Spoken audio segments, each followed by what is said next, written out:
What's up mga ka-hamster?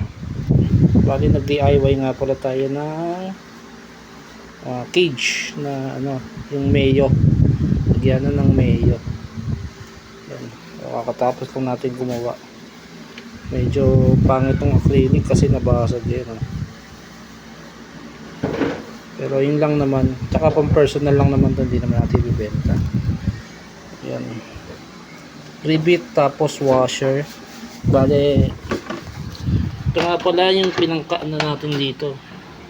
Yan, yung pinambutas natin dito is cutter. Tapos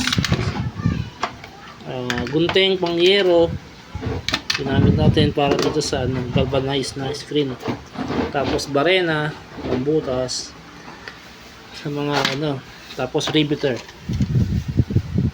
Syempre rivet tsaka washer.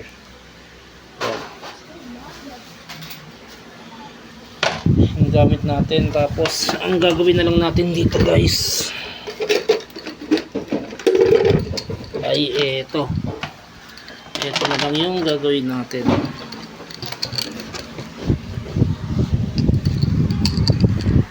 Ito na lang yun. Pag kakabit natin siya dito.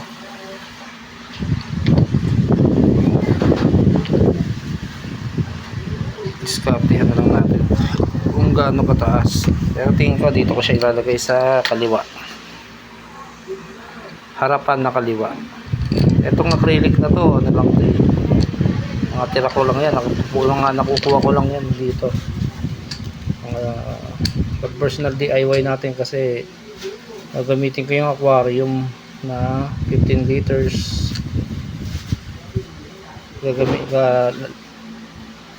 Ililipat ko na yung mga anak ng trico natin, yung 3 piraso para mas maluwag sila. Yun lang guys, update ko kaya pagkatapos.